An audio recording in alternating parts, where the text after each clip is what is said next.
The reason I am writing this today is that I need to warn as many people as I can. I wouldn't be able to forgive myself if I didn't at least try. I can feel it. The more powerful he gets, the more powerless I feel.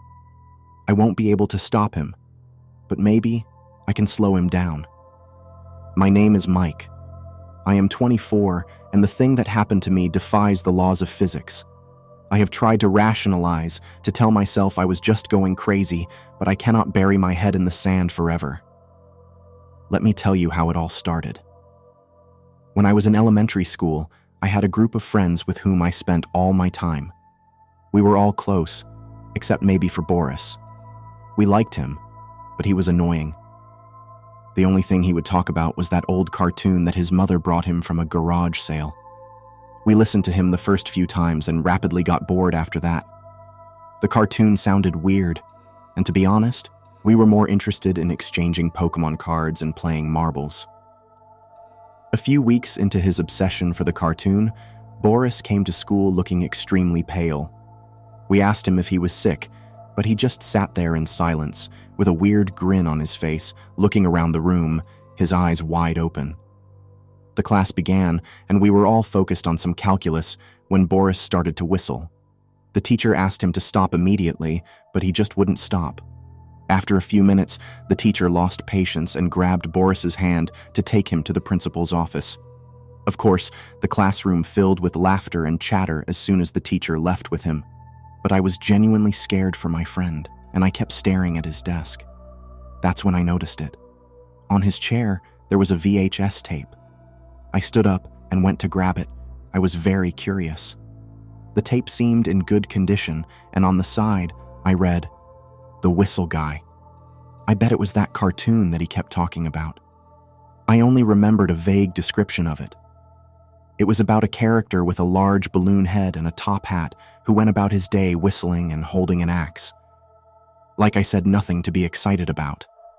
But I don't know why, I knew I had to look at it. I knew it would explain my friend's behavior. I put the tape in my bag. When the teacher came back, she explained that Boris wasn't feeling right and that his parents came to pick him up. I spent the whole day waiting to go home and watch the cartoon. After school got out, I quickly said goodbye to my friends and rode my bike so fast that it took me half the time it usually did to get home. I said hello to my parents and ran upstairs to my room. I took the tape out of my bag and looked at it. I didn't notice earlier that the title was written in an irregular carved fashion. I was going to put the tape in the VCR when I heard Mom calling me from downstairs. She seemed in distress. I threw the tape into my old toy box and ran to her. Mom and Dad were standing in the living room. Their eyes were filled with tears. Her voice was shaking, but Mom managed to speak. "Mike, it's Boris. He had an accident. I'm sorry. He's dead." I fell into her arms and cried like I had never cried before. It was the first time I had lost someone, and I didn't handle it well. I missed school for 2 weeks after that. I was depressed to the point where my parents had to take me to a psychologist. After a year of therapy, I finally was able to grieve. I still thought about it, of course, but the pain wasn't so unbearable anymore. Fast forward to a few years ago, I was going through old stuff when I found an old picture of me and my classmates. Boris was there, smiling happily like the rest of us. The events came back to my mind, and I decided to finally check how he died. My parents and the school always kept it a big secret, and we were forbidden to talk about it. I did my own investigation, and what I found was worse than I ever imagined. According to the local papers, Boris was found dead in his room. He was hanging from a rope that he tied to the top of his bunk bed.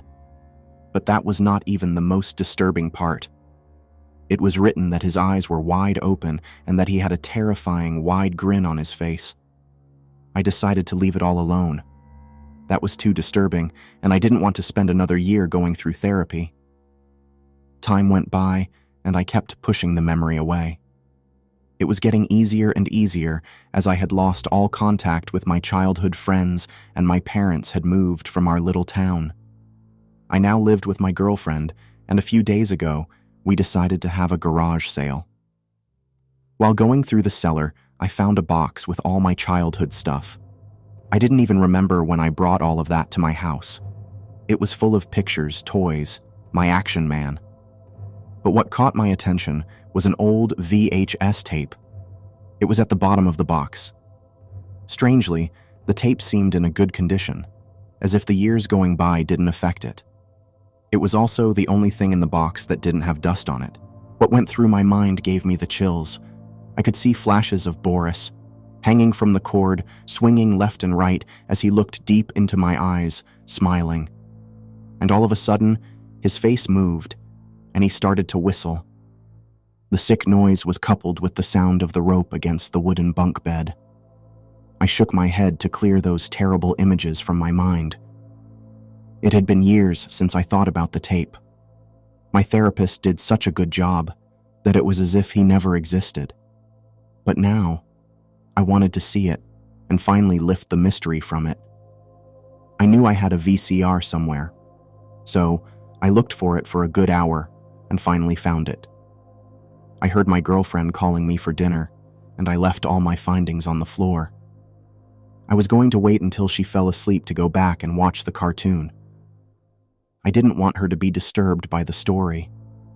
The moment finally came, and I took the VCR and the tape down to the living room and plugged everything in. I have to admit that I was surprised that the old VCR was still working. I put the tape in, and the familiar noise on the tape entering the VCR gave me chills. Weirdly, the tape didn't start right away and stayed a few minutes on a black screen. Then suddenly, it started. It was an old cartoon from the 30s. I could hear a metallic sound coupled with cartoonish music. It sounded like typical music from this era. The cartoon was in black and white and had a yellowish tint to it. The first scene was set in what seemed to be an old garage or a shack filled with tools. There was a character standing with his back to me. He was holding a hammer and tapping on something. It looked like he was building something. He grabbed more tools, and while doing so, he kept whistling the same melody. I was getting more and more uncomfortable.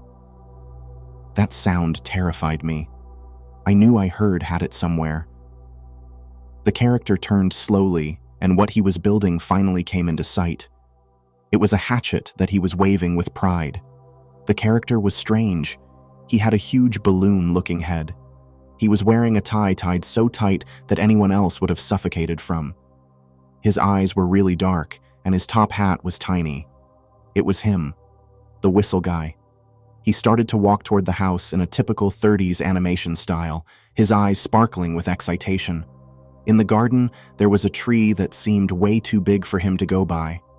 A little bubble popped at the top of his head, and inside you could see the tree, plus a hatchet equals a pile of wooden logs. I finally understood that he was making the hatchet to cut down the large tree. For a second, I asked myself how it was possible to build a hatchet with the few tools I saw him use. But hey, it was a cartoon after all. The Whistleguy started to whistle once more and to juggle with the hatchet, making it fly in the air and grabbing it before it touched the ground. He did that a few times before the hatchet flew one last time and got stuck in one of the tree branches. The Whistleguy seemed sad and started to jump in the hope of grabbing the hatchet back. But it didn't work. And then suddenly, a light bulb appeared above his head. He visibly had an idea. He approached the base of the tree and started to shake it so the hatchet would fall. Surprisingly, it worked. The hatchet fell and got stuck in the Whistleguy's head. The music stopped the moment the hatchet struck his head, and a very realistic bone-breaking sound could be heard. The Whistleguy was expressionless. His eyes were completely empty. The scene was particularly disturbing and unexpected. I was just waiting for him to pull it out, as if nothing happened. It was a cartoon after all, and the characters never get hurt for real. But instead, a stream of blood started from the top of his skull, where the hatchet was. I was shaking with fear. It all seemed so unbelievable. The character was still not moving, only gazing into the blue. The blood quickly covered his whole face.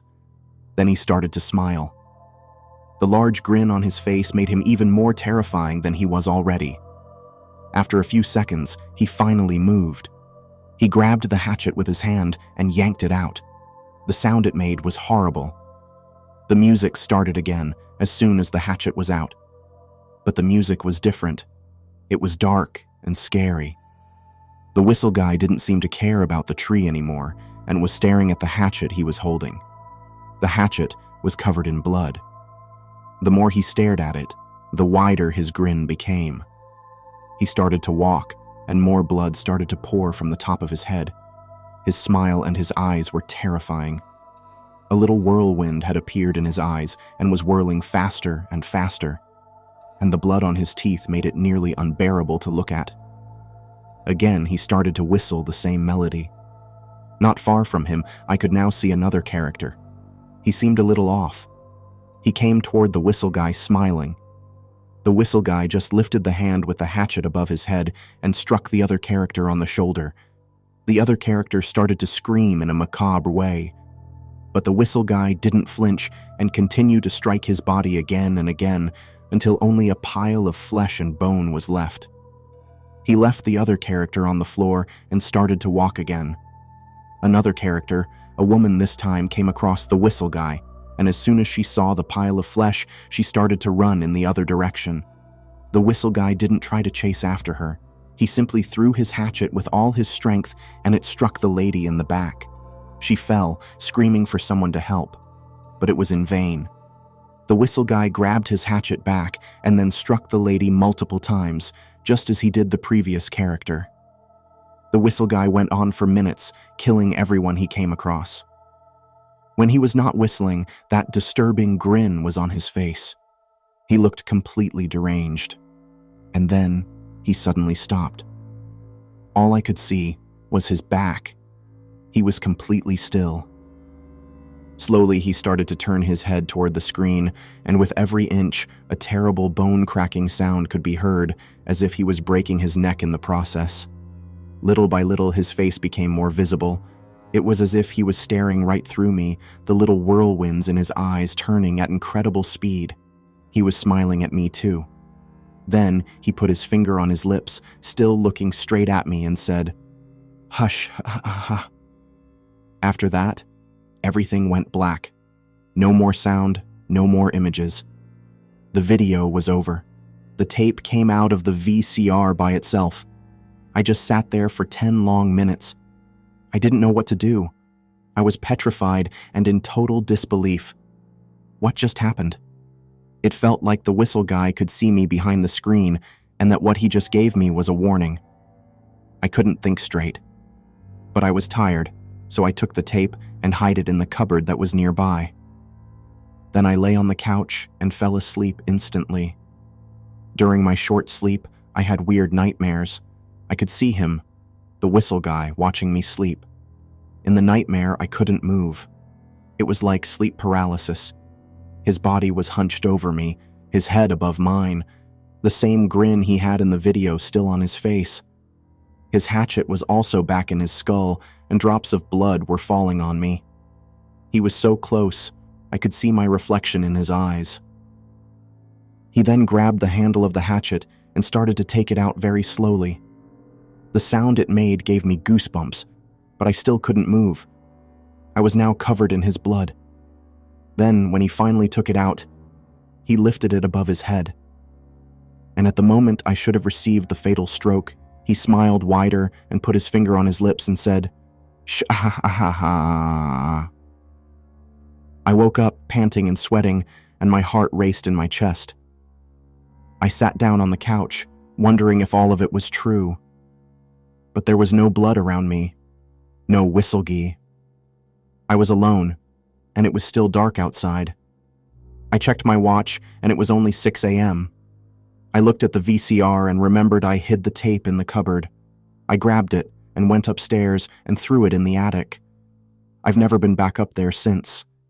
In the days following that incident, everything got worse and worse. I had vivid hallucinations that gave me nausea and vertigo. At least, I like to think it was only hallucinations. I could see the Whistleguy everywhere while I was watching TV. But he only appeared in cartoons. The first time I saw him, it was in an episode of The Simpsons. He was in the opening credits, waiting in front of the family house, holding his hatchet ready to strike Homer as he got out of the car. I blinked for 1 second, and he wasn't there anymore. The next time was during a Family Guy episode, again during the opening credits. He was at the top of the stairs where the family dances. He was also dancing, the hatchet buried in his head. He stayed visible for longer than before. And worse, he was still staring right at me. Every time he seemed a little closer. After a while, I resigned myself to not watch cartoons anymore, because he was indeed getting closer and closer, and now all I could see was his whirlwind eyes looking through my soul. I was tempted to show the video to other people, just to verify that I was not going completely crazy. Isn't that what Boris was trying to do? But I don't know, I had the feeling I shouldn't. I started to ask myself questions. Why did Boris bring the tape to school? Why was he talking about it so much? Was he trying to infect us with the Whistleguy too? And if it was the case, why would he do that? The days kept getting worse and worse. Now, when I was going for a walk in broad daylight, I could hear his whistle behind me. My nights were filled with gruesome nightmares. And when I woke up, I would hear him hushing me from under the bed. I never dared to try and look under, I just knew he was there waiting for me. I went online to try to find information on him, but I couldn't find anything. I was expecting that result. It was like, apart from Boris and I, nobody had heard of him. I was at a loss. I just accepted my situation. I just felt that talking about it would make it worse, so I decided to bear all of it by myself. One night, I was getting back from work in my car. I heard a quiet whistling sound coming from the back seat. I didn't dare to look in the rearview mirror immediately. But after a few minutes, curiosity won over my fear. I checked, but there was nothing. Nothing on the back seat. He was on the passenger seat. I slammed on the brakes as he reached for me with his hands, and I left the car as he opened his mouth and let out a deafening scream. I fell backward in the middle of the street, and I saw the passenger door open. He was whistling. He appeared slowly and came my way, happily whistling, the hatchet visible in his hand. The headlights of my car shone on his face, the same terrifying face I had seen so many times. Then he stopped. I pushed myself backwards, the surface of the road catching my clothes, and his throat started to make the same sound as in the cartoon. His scary eyes stared into mine. His mouth was deformed in a horrible grin, and his body was still. Actually, we were both still. After several minutes, that seemed like an eternity. His head started to inflate more and more until it reached an inordinate size, going way above the top of the car. It sounded like thousands of balloons being inflated at the same time. Under the pressure, his eyes popped out of their sockets. The wound on his head never poured that much blood. It was squirting everywhere. The headlights were covered in it, giving a gloomy reddish light, and because of that, the scene was even more disturbing. Without warning, he ran towards me with impressive speed. Just before his body touched mine, his head exploded in a deafening roar. I felt pieces of his skull touching my face and body. I panicked, got up, and scurried to the car. I was so stressed that I could not get hold of the keys still on the ignition to start the engine. I wanted to leave as soon as possible. I had blood in my eyes. I could barely see what was happening in front of me. I was finally able to find the keys and turned them quickly to start the car. Just before pressing the accelerator, I could see the Whistleguy still standing, axe in hand. His head was slowly inflating again. But before he could do anything else, I sped off, crushing the accelerator pedal, and drove as fast as possible to my house. The blood had completely disappeared. It was as if none of it had happened. I could not sleep that night because he was there again. I could hear him whistling outside in the garden. I did not tell you much about my girlfriend, but you have to know that I did not tell her anything. She found my behavior very strange that week, even though I tried to hide my emotions as much as possible. Sleeping on the couch did not help. I was afraid to tell her about it because she never heard him whistling. She didn't see it when he appeared in the cartoons. I was afraid that if I told her about it, she too would end up seeing him and be tortured by his presence. I heard it again and saw it a few times after that. But that's not even the worst of it. The worst is what I am becoming little by little. Just like him, I whistle without even realizing it. I hear him more and more often, nearly every day. Sometimes I see him staring out the window when I go home, on the road, or when I take a shower. I know I am doomed. But what I'm sure of is that I shouldn't share this tape. That's why, one morning, I went up to the attic to get it and destroy it. But it was no longer there. I was sure that I threw it there. I immediately questioned my girlfriend to see if she had seen it, on the pretext that it was a video of me as a child that I had found while cleaning the attic. But nothing came of it. She assured me that she had not touched it. I knew why it disappeared. I knew the Whistleguy was keeping it with him. He had given it to Boris because he was on the verge of death, and the fact that he shared it would have been beneficial to the Whistleguy. But before anyone could watch the video, he hanged himself. It was too late. But the Whistleguy is now at my place. This monster had succeeded, and he knows that I would never, ever share this video with others. I suppose it only postponed the inevitable, like in the movie The Circle, but I would still prefer to die first than to do that to others. Here I am today, a smile frozen on my face that I cannot remove. The muscles of my cheeks are sore, but I had to tell you all of that before I left. I wrote a farewell letter to my family, my friends, without mentioning the Whistleguy once. I do not want them to start looking for this tape. This post that I write has a purpose. It is necessary that a maximum number of people outside of my peer group are warned. The tape has disappeared, but I'm sure the Whistleguy dropped it off somewhere else. If one day you see a tape called Whistleguy's Day, do not touch it, even if you want to try to destroy it. And under no circumstances should you try to watch it, otherwise the Whistleguy will be chasing you. As I write this, I feel his breath on my neck. I know he's behind me. My lips keep stretching in a horrible grin. I know why the Whistleguy was asking me to shut up now, telling me to shh. On the one hand, it allowed him to torture me as he pleased, but on the other, if I had talked about it, he would have started all over again with someone else. But he'll have to wait a long time now, because when I tie the rope that is next to me around my neck, he won't be able to act for a long time. Once more, I beg you, if you find this videotape, never, ever watch it. Because the Whistleguy can be everywhere. This tape can fall into anyone's hands. I was able to hold it for a while, but it will eventually come out of the shadows again. And if that is the case, if you find on it, it will catch you too. And you will live forever in the nightmare of this cruised cartoon.